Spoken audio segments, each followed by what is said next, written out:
My daughter, Rebecca, looked at me on my 75th birthday and told me my life was pointless. She said it right in front of everyone, as if my home, my garden, and every memory I've ever made were just empty spaces.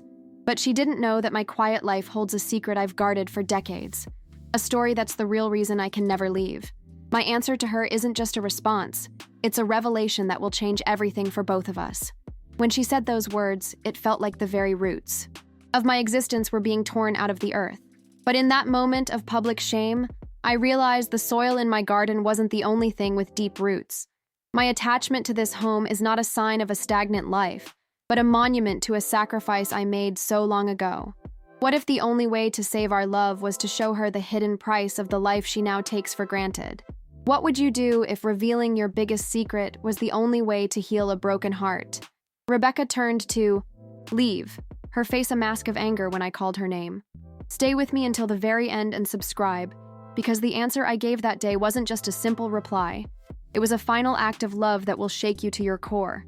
My name is Eleanor Vance, and when I think back to the day I turned 75, I feel a tightness in my chest that is equal parts pain and release. I have been a widow for 10 years now, and since then I've lived a quiet life in a small rural town in Massachusetts.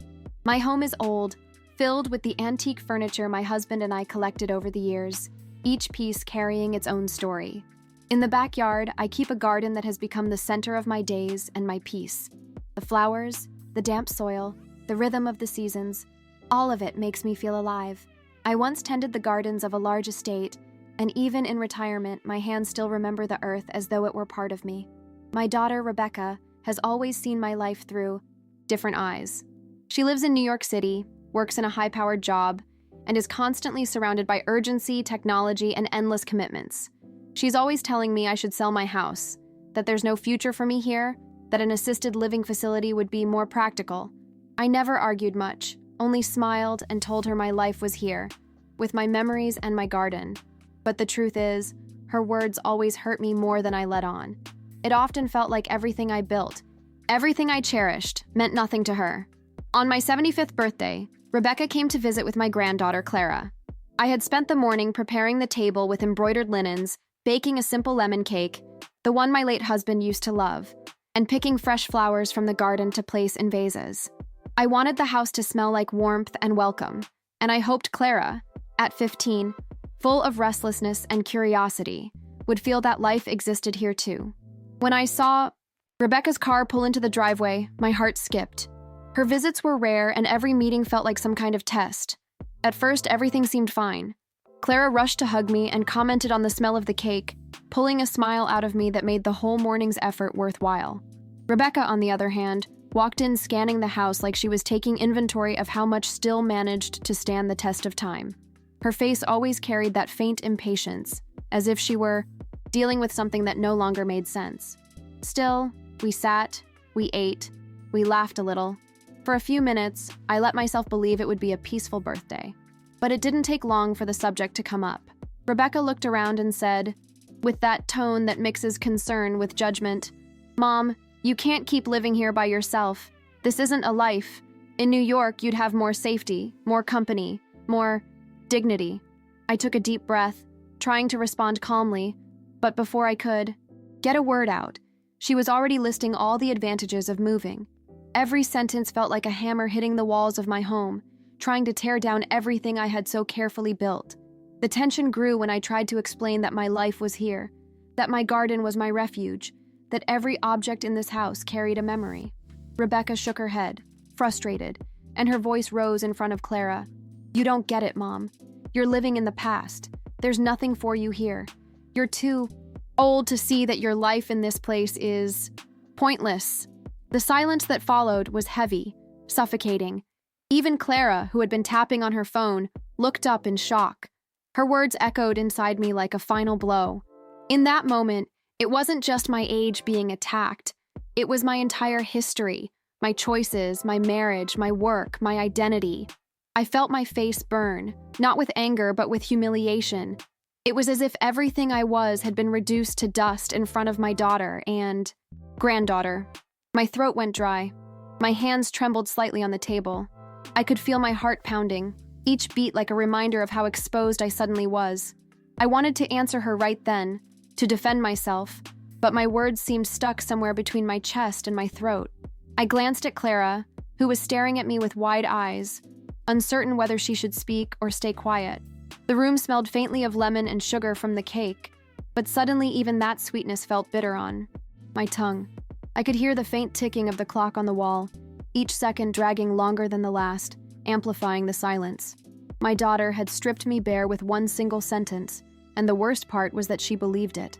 She truly thought my life here was nothing more than waiting for an end, and in that realization, I felt a sorrow so deep it threatened to swallow me whole. Rebecca stood up from the table, frustrated, and started pacing across the living room, her heels clicking against the wooden floor. "You don't see what I see," she continued, her voice firm and almost businesslike, the way I imagined she spoke in meetings with her colleagues. "You're isolating yourself, Mom. This house is falling apart. You're surrounded by old furniture, and that garden won't keep you company forever. You need real people, real connection." I watched her hands gesture sharply, slicing through the air as if each movement could cut through my resistance. And yet, in that moment, I realized she wasn't talking to me. She was talking to an idea she had created of me, a fragile old woman she believed I had become. My chest tightened with a mix of anger and grief. "Rebecca," I finally whispered, my voice trembling. "You don't understand." She stopped pacing for a moment and looked at me with that same expression she had when she was a teenager, a mix of impatience and superiority. "No, Mom, you don't understand," she snapped back. Clara shrank in her chair, clearly uncomfortable, fiddling with her bracelet as if she wanted to disappear. I wanted to reach out and comfort her, to assure her that families shouldn't be like this, that birthdays shouldn't be filled with arguments. But the truth was, I was too wounded to move. I stared at the chest in the corner of the room, the one I hadn't opened in years. It was small, wooden, with iron hinges dulled by time. Rebecca never noticed it. To her, it was just another piece of clutter among my collection of antiques. But to me, that chest held the truth of my life, a truth I had protected for decades, a truth I had never told her because I wanted her to grow without the weight of the past pressing on her shoulders. My breath grew shallow as I thought about it. Maybe it was time. Maybe the words I had held back for so long were the only answer left. Rebecca crossed her arms, her voice softening only slightly. "Mom, please, I'm trying to help you. You're making this harder than it needs to be. If you'd just listen." She trailed off, but the tone lingered in the air like smoke after a candle has been blown out, suffocating, impossible to ignore. I looked at my daughter, at her perfect posture, her polished nails, her hair pulled back in a way that showed control and precision. And then I thought of my own hands, wrinkled, marked by years of soil, the lines of a gardener etched into my skin. My life was written there. Did she really think all of that meant nothing? I leaned forward, slightly, steadying my voice. "Rebecca," I said, louder this time, forcing her to meet my eyes. The firmness in my tone surprised even me. She blinked, clearly taken aback, as if she hadn't expected me to fight back. "Do you know why I never left this house?" I asked. The silence was heavy, and Clara's gaze flicked between us like she was watching a play whose ending she couldn't predict. Rebecca hesitated before replying, her arms tightening across her chest.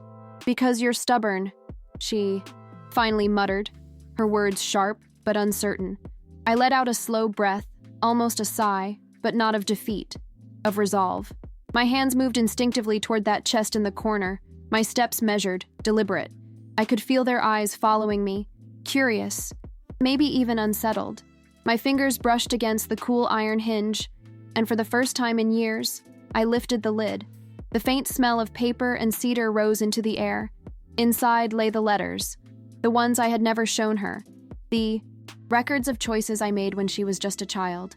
Each envelope was a reminder of the sacrifices I had made, the ones that allowed Rebecca to stand where she was now. I picked up the first letter, its paper yellowed with time, the ink slightly faded but still legible. My hands trembled, but not from weakness, from the weight of memory. I turned to Rebecca, who looked both annoyed and curious, as if she couldn't decide whether this was another one of my sentimental gestures or something worth than her attention. Clara leaned forward, her eyes wide. "This," I said quietly, holding the letter in the air, "is why I stayed. And if you'll let me, I will tell you the truth I should have told you a long time ago." Rebecca frowned, her lips pressed tightly together, clearly torn between irritation and a reluctant curiosity. She tapped her fingers against her arm, a gesture I had seen countless times whenever she was losing patience. "What is that supposed to be, Mom?" she asked, her voice carrying the sharpness of someone who thought they already knew the answer. I didn't respond right away. Instead, I unfolded the letter slowly, letting the rustle of old paper fill the silence. My eyes scanned the words I had read so many times in secret, words written in my late husband's careful handwriting, words that carried both love and sacrifice. I felt Clara's gaze burning into me, her youthful intensity demanding to know what was hidden beneath years of silence. And in that moment, I realized that the truth I was about to reveal was not just for Rebecca.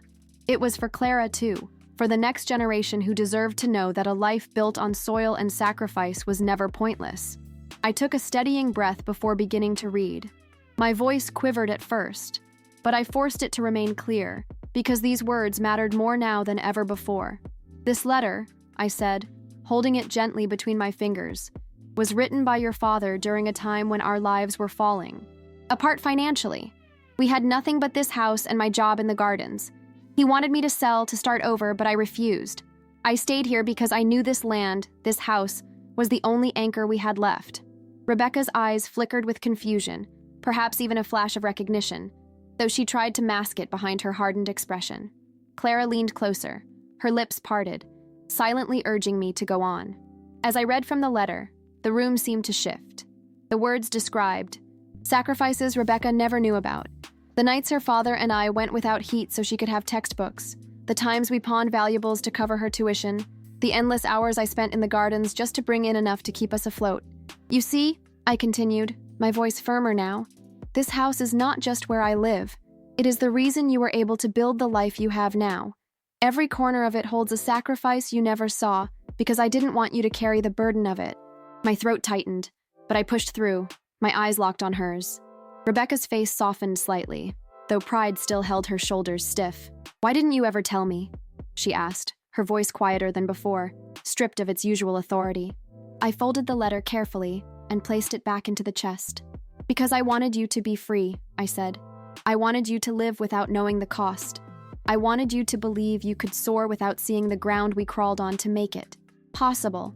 The silence that followed was different from before, not suffocating, but heavy with the weight of truth settling between us. I reached for another letter, this one addressed in my own handwriting, a draft I had never sent. "This one," I said, "was written to you on the night I decided not to move to New York after your father's death. I almost did, Rebecca. I almost sold everything and left, but I realized this house wasn't just bricks and wood. It was the story of us. It was the garden where you took your first steps, the kitchen where you learned to bake cookies with your father, the porch where we watched summer storms. How could I give that away?" My eyes burned with tears I refused to let fall. Clara spoke for the first time then, her voice soft, hesitant. "Mom, I didn't know any of this." She looked at her mother with a mixture of disappointment and wonder, as if suddenly seeing both of us differently. Rebecca avoided her daughter's gaze, staring at the floor as if the truth was too heavy to meet head-on. For me, hearing Clara's words was like a bomb. It meant the story was landing somewhere, that someone in the room could see beyond the judgment and understand the love that had carried us this far. Rebecca finally sat down again, her composure cracked, her voice almost defensive now. "But you could have been safer. You could have had more opportunities," she muttered. I nodded slowly. "Perhaps," I admitted, "but safety is not the same as living. I didn't want to spend my last years locked in a place where everything was sterile and planned. I wanted to wake up to the sound of birds, to the smell of rain on soil, to the sight of flowers blooming. That is living to me. And maybe you'll never understand that completely, but it's the truth of who I am." For a long moment, the three of us just sat there, the air thick with everything that had finally been spoken. I could see the battle playing out on Rebecca's face, between her need to control and her dawning realization that she had never truly known the depth of my choices. Clara reached for my hand under the table, her small fingers squeezing mine, and I felt a rush of strength flow back into me. Maybe Rebecca still doubted. Maybe she still thought me stubborn. But Clara's hand reminded me that the truth had already planted itself in the next generation. Finally, I leaned back in my chair, exhausted but calm, and said the words that had been burning in my chest for years. My life here is not pointless. Every flower in that garden, every scar on these hands, every memory in these walls is proof of a life lived with love, sacrifice, and purpose. If you can't see that, Rebecca, then perhaps the problem isn't my age, but your eyes. The words hung in the air like a final chord in a song, vibrating with a resonance that neither of them could deny. Clara's eyes brimmed with tears, and for the first time, I saw silence soften the sharp edges of my daughter's face. Rebecca's lips parted, as if she wanted to argue, but no words came out. She sat there frozen, her hand lightly resting on the edge of the table, her eyes darting to the chest and back to me. I knew that look well. It was the same expression she wore as a child when confronted with something she couldn't quite grasp, something that unsettled her sense of certainty. Except now she wasn't a child, and her silence carried a different weight. It wasn't rebellion, it was hesitation. And for Rebecca, who always had answers for everything, hesitation was almost an admission. Clara squeezed my hand tighter, as if to steady me, though I was the one who had just steadied them both with the truth. I stood up slowly, my knees creaking as they often did, and walked toward the window. Outside, the garden glowed in the soft afternoon light, every petal and leaf shimmering as if in quiet applause. I turned back to them and said, "Do you know how many times I thought about giving up this place? More than I can count. But each time, something in me said no. This house has kept me alive, Rebecca. The soil beneath my fingernails, the smell of fresh blooms, the sound of rain against the roof. Those things gave me strength when grief nearly broke me." My voice cracked slightly, but not from weakness. It cracked because the truth, spoken aloud, carried its own raw edge. Rebecca finally leaned forward, her elbows on the table, her hands clasped tightly together. "I thought I was helping," she whispered, and for the first time, her voice held something fragile. Not authority, not judgment, but vulnerability. My heart softened, because beneath all the hardness she carried, she was still my daughter. I nodded gently. "I know you thought so, and I love you for worrying, but sometimes help feels like control, and sometimes love means allowing someone to live as they choose, even if it doesn't make sense to you." Clara's eyes flicked between us, wide with wonder, as if watching a language she was only just beginning to understand. The silence that followed was gentler this time, filled not with hostility, but with reflection. I sat down again, my hand brushing the worn fabric of the chair that had belonged to my husband. I thought of him, of how he would have wanted this moment. The truth spoken, the weight lifted, even if it came late. "Your father believed in this place too," I added softly. Even when he doubted, deep down, he knew it mattered. This house is not a prison, Rebecca. It's a legacy. And legacies aren't always measured in money or status. Sometimes they're measured in the courage to hold on when the world tells you to let go. Clara shifted in her seat, her young face lit with something I hadn't seen in her before, a kind of respect that went beyond affection. "Grandma," she said quietly, "I think your garden is beautiful, and I think you're brave for staying."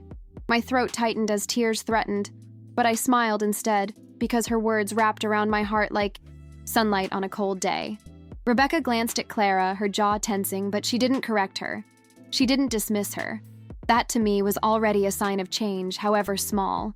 I reached across the table, placing my hand gently over Rebecca's. For a moment, she stiffened, but then her fingers relaxed, just slightly, under mine. "You don't have to understand everything today," I told her. "But I need you to see me, really see me, not just as someone old and fragile, but as the woman who carried you here, who built the foundation for the life you're living now." Her eyes glistened, though she blinked quickly, trying to hide it. Pride was a stubborn shield, but even pride couldn't keep out the truth forever. The weight in the room seemed to shift again, as though the very walls exhaled with me. I realized then that this moment wasn't about winning an argument or proving myself right. It was about giving Rebecca the chance to know me, truly know me, before time ran out. "This isn't just my story," I said, glancing at Clara. "It's yours too. Because one day, you'll be asked to choose what matters. And maybe you'll remember that sometimes what looks small from the outside is the very thing that keeps a soul alive." Clara nodded solemnly, her young face carrying wisdom far beyond her years. Rebecca finally lowered her head, her shoulders dropping as if a heavy weight had been set down. "I didn't know," she murmured, her voice nearly breaking.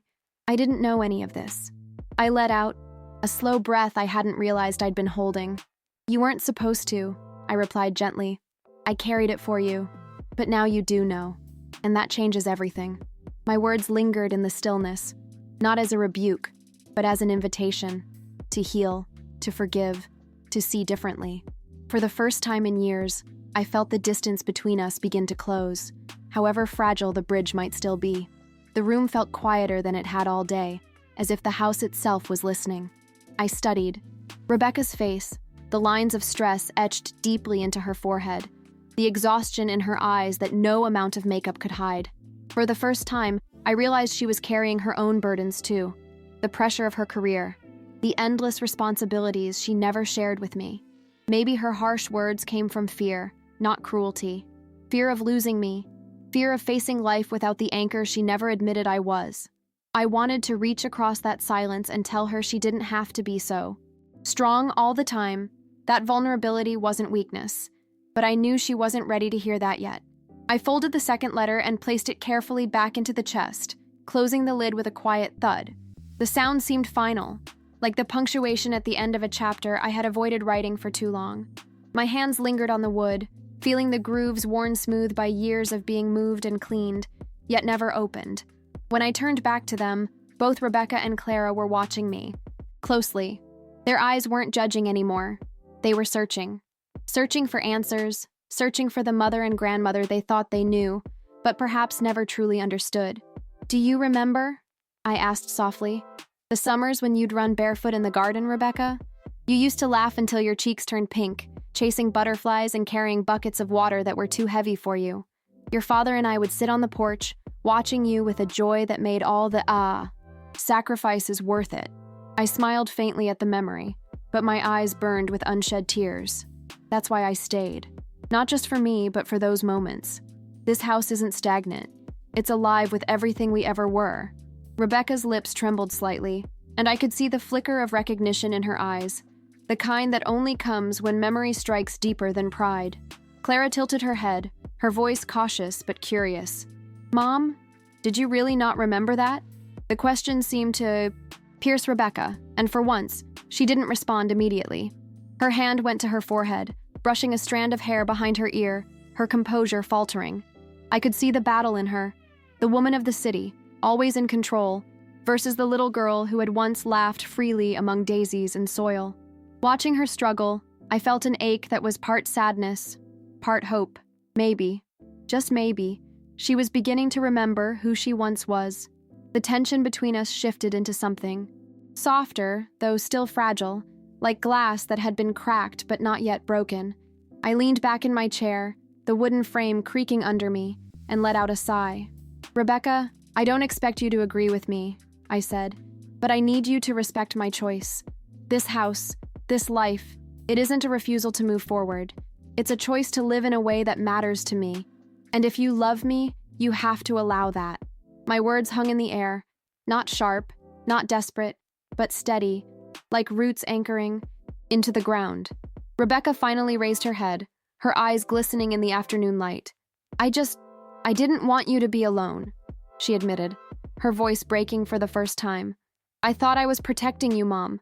I thought I was giving you something better." My chest tightened at her words, because beneath them was the truth I had always known, that even her harshest judgments came from love twisted by fear. I reached across the table again, and this time she didn't pull away. "Samanai." Hand rested on hers, warm and firm, and I whispered, "I was never truly alone. Not with the memories here, not with your father's love in every corner, not with you in my heart, even when you were far." Clara leaned forward, her voice brimming with youthful certainty. "Grandma's not alone. She has us, and this house, it feels alive. I like it here." Her declaration startled both of us, and I saw Rebecca's eyes widen slightly. Sometimes it takes the innocence of youth to strip away all the layers. Adults build around themselves. I smiled at Clara, gratitude swelling in my chest. "Thank you, sweetheart," I said softly. "You see it for what it is. A home isn't measured by how modern or convenient it is. It's measured by the love it holds." Clara nodded firmly, as though she had just spoken a truth that belonged to her as much as it did to me. The sun had dipped lower by then, casting long golden rays through the lace curtains, bathing the room in a glow that made everything look softer, gentler. I realized the day had changed us all in ways that couldn't be undone. My daughter might never fully embrace my choices, but she had heard me, really heard me, for the first time in years. That was enough. As I sat there, with Clara's hand still on mine and Rebecca's defenses lowered, I felt a quiet victory. Not the kind that shouts or demands recognition, but the kind that whispers, "You have spoken your truth, and it has been received." And in that whisper, I found peace. After the intensity of our exchange, the three of us sat in silence for several minutes. I could hear the hum of the refrigerator in the kitchen and the distant call of a mourning dove outside. For once, silence wasn't uncomfortable. It was heavy, yes, but in a way that suggested things had been broken open, and healing had a chance to start. I leaned back in my chair and studied Rebecca carefully. Her eyes were red, though she hadn't cried openly. That was typical of her, always composed, even when her heart was cracking. But now, for the first time, I felt her composure wasn't a wall meant to shut me out. It was simply her way of surviving the moment. I cleared my throat gently and said, "Rebecca, I know you think I've been clinging to the past, but let me tell you something. The past is what gave me the strength to survive after your father died. If I had abandoned this place, I would have abandoned myself. That garden out there kept me alive in the darkest nights. The rhythm of seasons gave me something to hold on to when grief nearly drowned me. This house didn't trap me. It saved me." My voice shook slightly, but the conviction in it was unshakable. I could see her absorbing my words, even if pride still fought against them. Clara turned toward her mother, her brows furrowed in quiet defiance. "Mom, why didn't you ever tell me about Grandma's garden, or about how much she gave up for us?" Rebecca shifted uncomfortably, her gaze dropping to her hands. "Because I didn't think it mattered," she admitted, almost whispering. The honesty of her confession startled me. For all her success and sharpness, my daughter rarely let her guard down. I reached across the table, brushing my hand against hers again. "It always mattered," I said gently. "You just didn't see it, but now you can."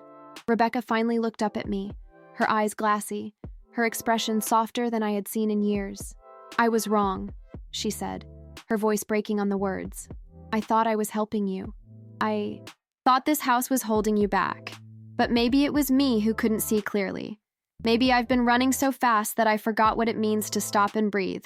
Her shoulders slumped, and for the first time in a long while, she looked less like the polished executive and more like my little girl, the one who used to curl up in my lap after a long day of playing. Hearing her admit that sent a wave of emotion through me, but I steadied myself. This was not a moment for victory or for saying, "I told you so." It was a moment for connection, for mending. "You don't have to carry the world alone, Rebecca," I told her softly. "And you don't have to carry me like a burden. I am not as fragile as you think. I may be old, but I still know who I am. And who I am belongs here." The words came out steady, and though my body was tired, my spirit felt stronger than it had in years. Clara smiled faintly, her hands still clutching mine. "Grandma, I think you're stronger than both of us," she said. Her innocence carried no malice, only admiration, and it made me laugh quietly despite the heaviness of the moment. Rebecca even let out a weak chuckle, shaking her head. That tiny ripple of laughter felt like fresh air pouring into a room that had been suffocating. For a brief moment, I could see the possibility of something better between us, something not yet fully healed, but no longer fractured beyond repair. I rose from my chair, my knees stiff, and walked toward the kitchen, counter where the lemon cake still sat, mostly untouched. I sliced 3 pieces and set them on small plates, placing them gently on the table. "We may not have all the answers today," I said, "but at least we can share this cake." It was a small gesture, but sometimes small gestures carry the greatest meaning. Clara eagerly took her fork, and even Rebecca smiled faintly as she accepted her slice. Breaking bread together, or in this case, cake, reminded me that healing begins in the ordinary moments, not the grand ones. As we ate, the light outside faded into the soft hues of evening, and the house seemed to breathe with us, no longer filled with sharp words, but with a quiet that felt almost sacred. I looked at my daughter and my granddaughter. And for the first time in years, I felt hope bloom inside me like the first crocus of spring.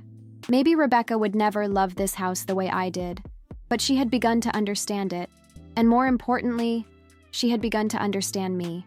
That, I realized, was the answer I had always been waiting to give her, and the one she had finally been ready to hear. As the evening settled in, the soft hum of crickets began to seep through the open window.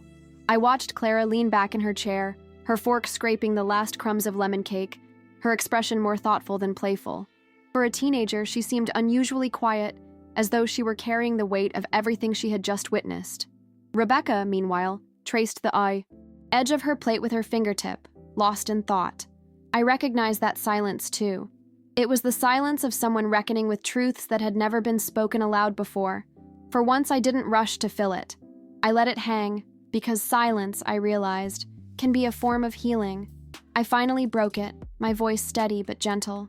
Rebecca, I never wanted you to feel guilty for the life you built. Everything your father and I did was so you could have choices, opportunities we never had. You worked hard, and I'm proud of you. But please don't mistake my contentment for weakness. This life here, this garden, this home, it was never about giving up. It was about choosing a kind of peace that felt right for me. My words landed softly, but I could see them shift something in her, like stones being quietly rearranged in a riverbed, changing the current just enough.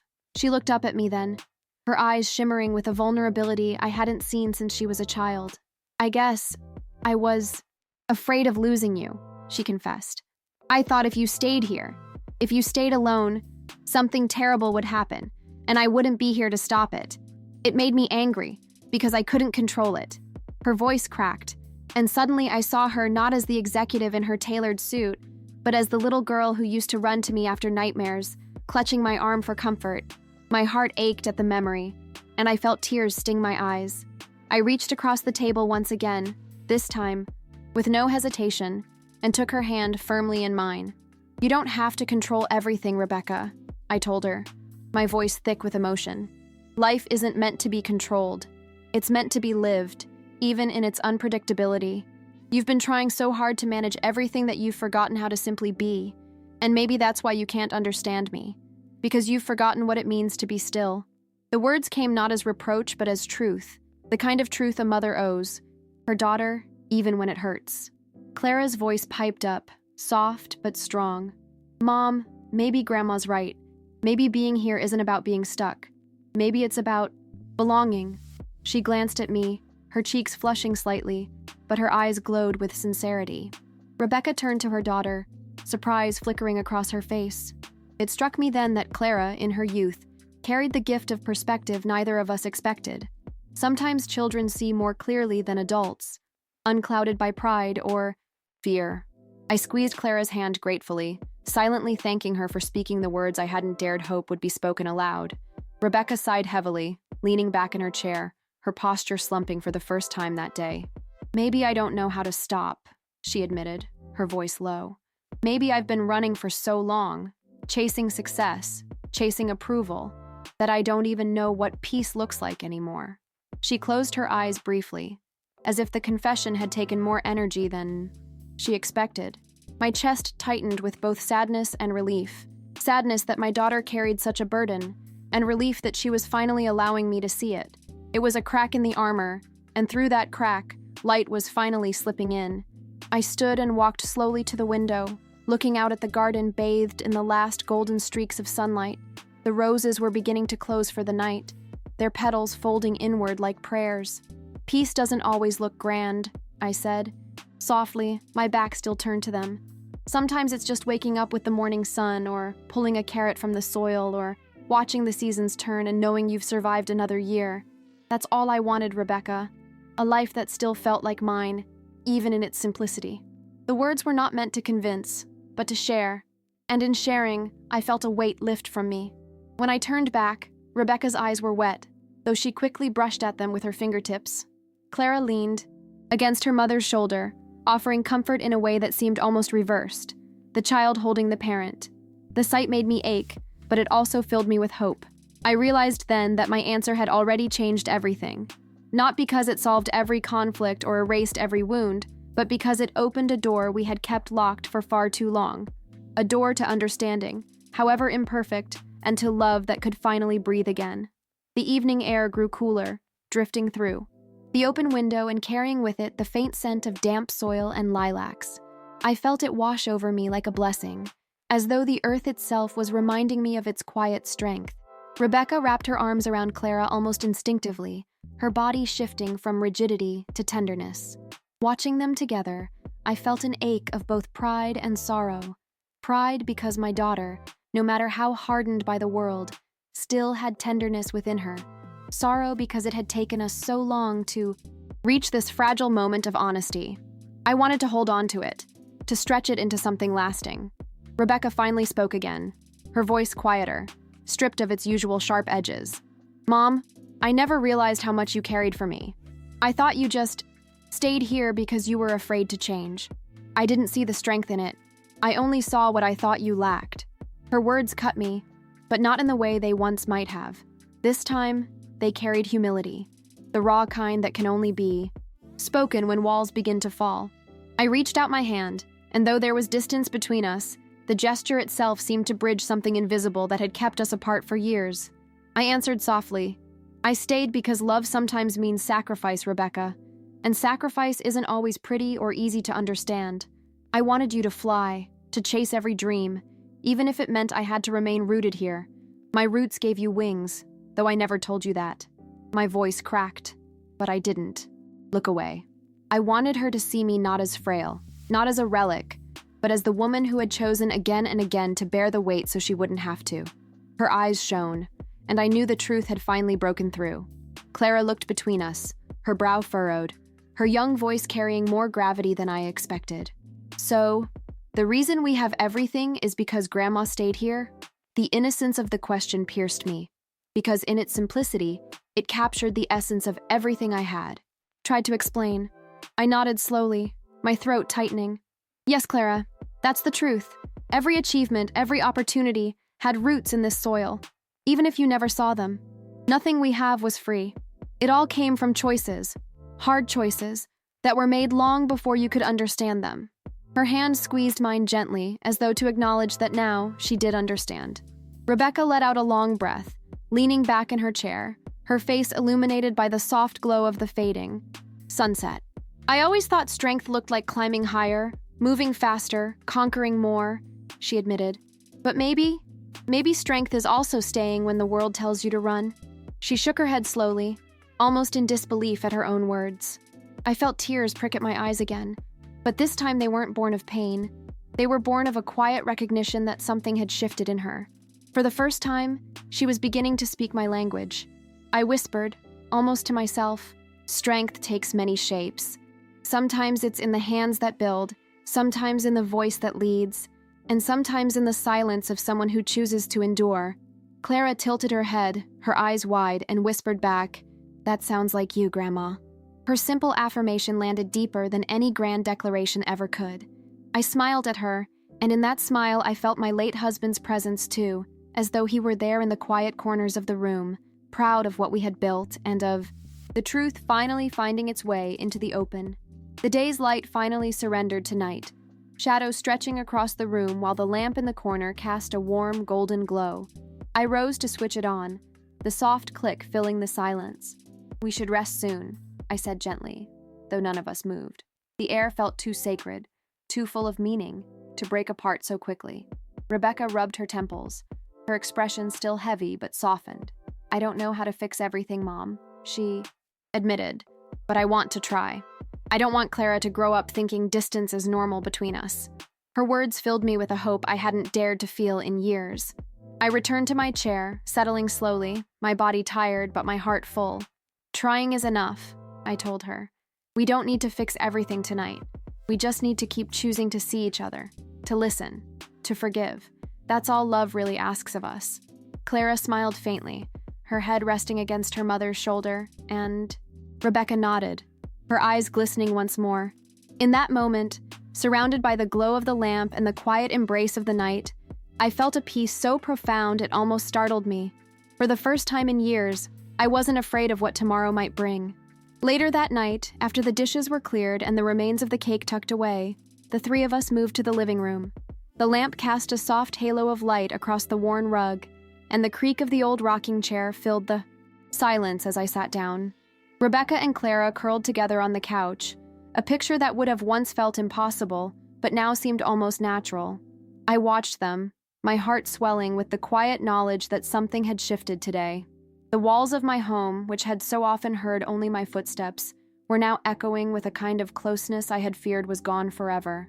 Rebecca broke the silence first, her voice tentative. "Mom, do you ever get lonely here?" The question struck me, not because I hadn't thought of it myself, but because of the vulnerability in her tone. I took a long breath before answering. "Of course I feel lonely sometimes," I admitted. "But loneliness here is different than loneliness in a crowd. Here it comes with the sound of birdsong, with the comfort of my garden, with memories that surround me like old friends. In the city, I think I would feel lost, surrounded yet invisible.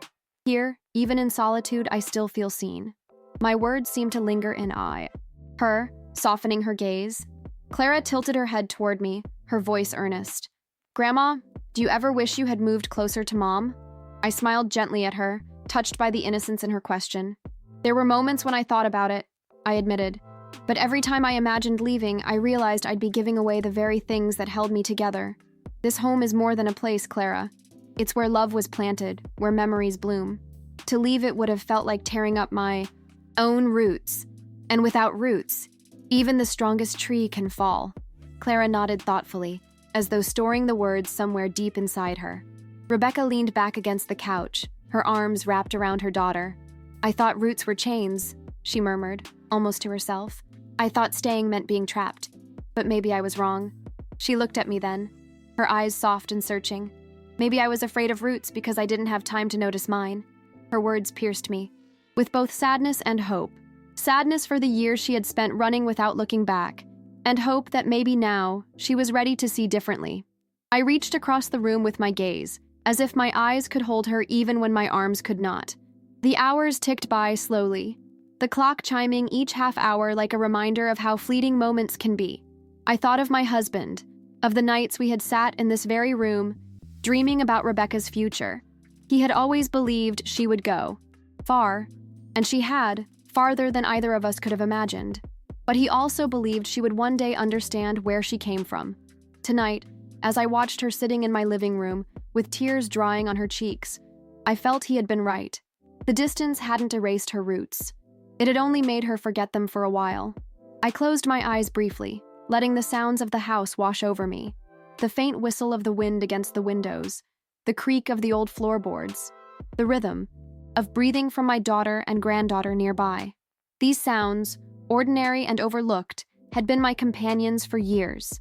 To me, they were proof of a life that was still alive. When I opened my eyes again, Rebecca was watching me with a look I hadn't seen since she was a child, a look of trust, fragile but real. It made my chest ache because trust, once lost, is the hardest gift to receive back.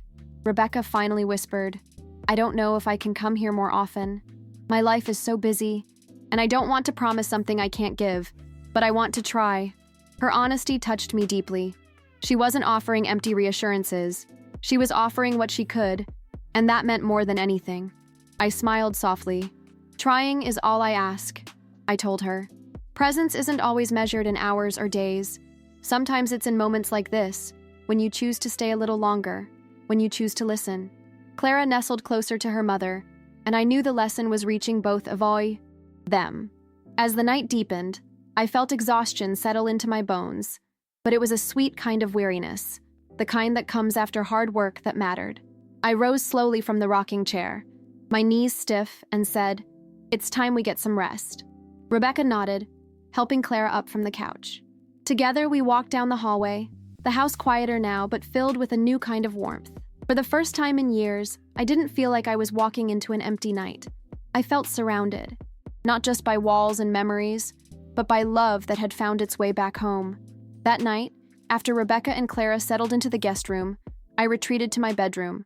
The house was quiet except for the faint creak of the pipes and the steady ticking of the old clock on my nightstand. I sat at the edge of my bed, my hands resting on the quilt I had sewn decades ago, and allowed myself to feel the weight of the day. My heart still raced from the words exchanged, but there was also a strange calm, like the earth after a storm. I whispered into the silence, almost as though speaking to my late husband. "You would have been proud of today." She finally heard me. The thought brought tears to my eyes, but this time they were tears of relief, not sorrow. I lay back against the pillows, staring at the ceiling, tracing the faint cracks that spread like veins across the plaster. My mind replayed Rebecca's face, the hardness giving way to vulnerability, the moment she admitted her fear of losing me. I realized then that her cruelty earlier had been nothing more than fear disguised as control. How often do we wound the ones we love simply because we don't know how to hold them? That thought stayed with me as I closed my eyes, the ache in my chest softened by the hope that maybe, just maybe, the distance between us was beginning to shrink. Sleep came slowly, broken by thoughts that rose like ghosts of memory. I remembered the nights I stayed awake when Rebecca was a child, worrying about bills, about her future, about whether we had given her enough. And now, here she was, grown, successful, yet still carrying fears she didn't know how to name. I wondered if mothers ever truly stop worrying, or if our love simply shifts shape as our children age. Even at 75, I realized, the bond never loosens. It stretches, bends, sometimes frays, but it never disappears. That realization filled me with both exhaustion and comfort as I drifted into a restless sleep. I woke before dawn, as I always did, to the faint glow of the sky turning pale. My body ached from the weight of years, but habit pulled me toward the window. Outside, the garden was still, covered in a thin layer of dew that sparkled in the first light. I pressed my palm against the glass, feeling the coolness seep into my skin. "This is why I stayed," I whispered to myself. No skyscraper or assisted living facility could ever offer me this quiet miracle. I smiled faintly, knowing that today, Rebecca had seen a glimpse of what I saw every morning. Perhaps it would linger in her heart, even when she returned to the noise of the city. I slipped on my robe and padded softly down the hallway, careful not to wake them. The house smelled faintly of lemon and old wood, the remnants of yesterday still clinging to the air. In the kitchen, I put on a pot of coffee, the gurgle of the machine filling the silence like a familiar song. As I waited, I thought about what I might say to Rebecca when she woke. Not another lecture, not more defense of my choices, just gratitude. Gratitude that she had come, that she had listened, that maybe she was willing to try. Sometimes love is not about the grand gestures, but about small acknowledgments, spoken simply, but sincerely. By the time the coffee was ready, I heard footsteps behind me. Rebecca appeared in the doorway, her hair loose around her shoulders, her eyes still puffy from sleep. She looked younger like that, stripped of the polish she's wore like armor in the city. "Morning," she said quietly, her voice softer than usual. I poured her a cup and slid it across the counter. We stood there in silence for a moment, the steam rising between us, and I felt a strange sense of déjà vu. It was like the mornings long ago, when she'd come into the kitchen as a girl, groggy and quiet, and I'd hand her a glass of orange juice before school. For the first time in years, we felt like mother and daughter again, not adversaries. Rebecca finally broke the silence. "Mom, about yesterday. I'm sorry." Her words were hesitant, but they carried sincerity. "I shouldn't have spoken to you that way. I was scared, and I let it come out as anger. You didn't deserve that." My throat tightened, but I steadied my voice. "Thank you," I said softly. "I know it wasn't easy for you to say that, and I forgive you." Her shoulders dropped in visible relief, and I could see some of the heaviness lift from her. Forgiveness, I realized, is not about erasing the wound, but about choosing not to let it poison what comes after. Clara padded into the kitchen just then, still in her pajamas, rubbing her eyes.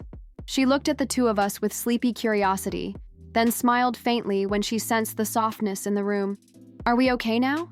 she asked, her innocence cutting straight through the complexity of everything. Rebecca looked at me, and for the first time in a long time, we both smiled at the same moment. "We're getting there," I told Clara, reaching out to ruffle her hair. And in that small, fragile exchange, I knew the truth. Yesterday had changed everything, but today was where the healing would begin. After breakfast, I suggested we step outside before the sun grew too warm. The morning light was crisp, washing over the garden with a golden softness that made the dew sparkle like scattered diamonds. I led Rebecca and Clara down the worn stone path, my slippers brushing against the grass. For years I had walked that path alone, but having them beside me made it feel entirely different, as though the garden itself had been waiting for this moment. Clara darted ahead, her laughter cutting through the quiet, while Rebecca trailed behind me, her eyes scanning the beds of roses, tulips, and lavender, as though she were seeing them for the first time. I knelt slowly, my knees protesting, and brushed my hand against the damp soil of the vegetable patch. "This," I told them, "is where I find peace. These plants don't ask for more than I can give. They grow because I nurture them. And in return, they remind me that life continues no matter what we lose." Clara crouched beside me, her small fingers tracing the edge of a lettuce leaf. Rebecca watched, her arms folded, but her expression softer, less guarded. For once, she didn't rush me, didn't dismiss what I said. She just listened, and that alone felt like a gift. Clara tugged at her mother's hand, urging her closer. "Mom, look, Grandma's garden is amazing." Rebecca hesitated but stepped forward, kneeling awkwardly in the dirt.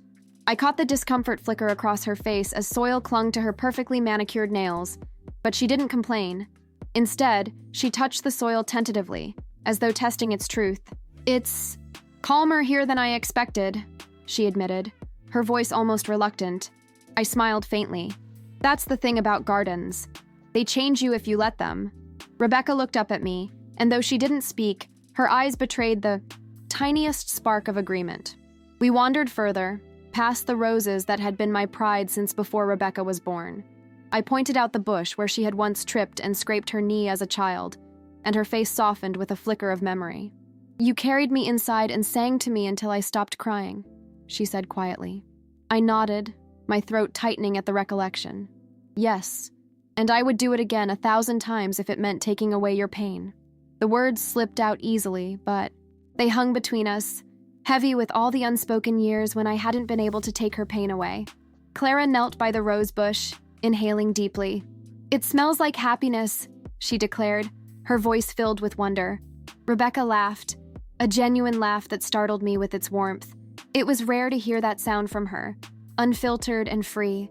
For a moment, she looked younger, the hard edges of her adult life blurring into something softer. I stood back, watching them, and felt my chest swell with gratitude. The garden was doing what words alone could not, reminding us all of the beauty that comes when you stop long enough to breathe it in. We spent nearly an hour outside, Clara darting between rows of flowers, Rebecca asking quiet questions about how I tended them. She seemed genuinely surprised when I explained the patience it took, the careful balance between pruning and letting grow.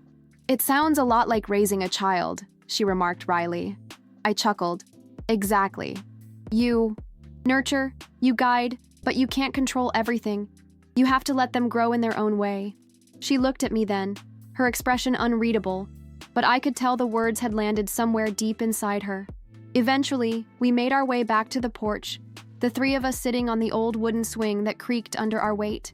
Clara leaned against her mother, her hair falling in messy strands across her face, while Rebecca rested one arm along the back of the swing, her eyes fixed on the horizon. "I never thought I'd feel calm here," she admitted softly. "But I do." Her confession was small, almost fragile, but it carried the weight of something I had waited years to hear. I reached over, taking her hand, and whispered, "That's all I ever wanted, for you to feel it too." As the morning stretched into midday, I realized something profound. The house and garden I had clung to for so long were no longer just mine. In sharing them, in letting Rebecca and Clara see their meaning, I had given them a piece of myself I had guarded too fiercely, and in return, they had given me something priceless, the chance to be seen, truly seen, before it was too late. Sitting there between my daughter and granddaughter, the sun warming our shoulders, I felt lighter than I had in years. For the first time, the future didn't feel like something to fear. It felt like something we could walk toward together. After lunch, we lingered at the table longer than usual. Normally, Rebecca would be glancing at her watch, already planning her return to the city, but today she seemed in no hurry. She sipped her tea slowly, her gaze drifting around the kitchen as if she were seeing it with new eyes. "I never noticed how much life is in this house," she said at last, her tone softer than I'd ever heard it. "Every corner feels like it's been lived in." I smiled, my fingers brushing the edge of the tablecloth I had embroidered years ago. That's because it has, I replied.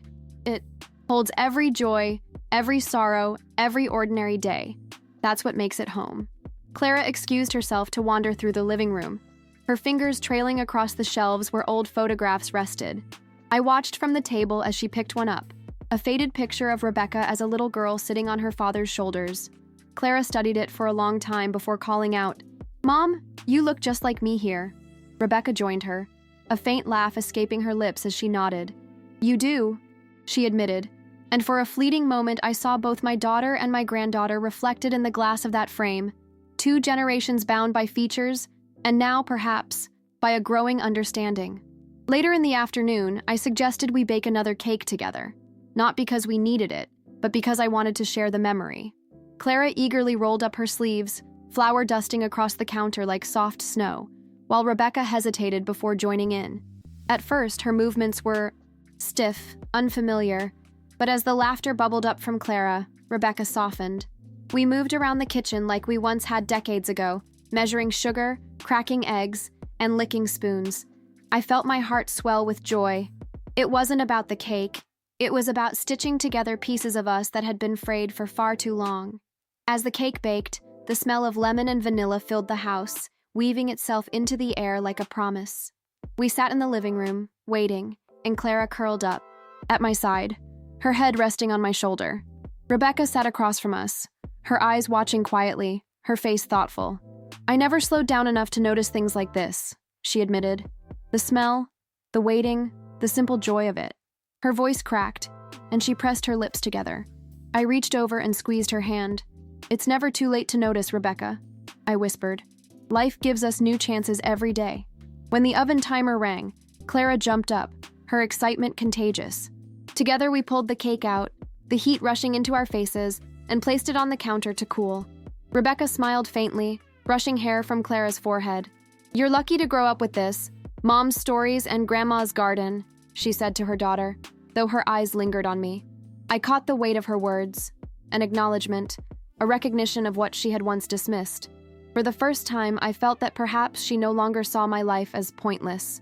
We cut into the warm cake and ate it together at the table, the laughter coming easier now, as if the bitterness of the previous day had melted into something sweeter. Clara told stories from school, her words animated and full of energy, while Rebecca listened without checking her phone, without glancing toward the door. I sat quietly, letting the sound of their voices wash over me. This was all I had wanted. Not perfection, not endless agreement, but presence. To sit together without judgment, to feel like a family again, however imperfect. As evening approached, Rebecca surprised me by asking if she could help water the garden. I handed her the old green watering can, its handle worn smooth from years of use, and watched as she moved carefully among the rows. At first she seemed awkward, unsure of herself, but soon her movements grew more natural. Clara skipped beside her, carrying a smaller can, mimicking her mother's steps. I stood at the porch, my heart full to the brim, seeing them both tending. To the earth that had sustained me for so long felt like a circle closing, a bridge finally being rebuilt. When the last rays of sun dipped below the horizon, we sat on the porch with the garden glistening in the fading light. The air was filled with the scent of damp soil and blooming roses, and for once, no one seemed eager to leave. Rebecca leaned back, her face tired but peaceful, and Clara leaned against her.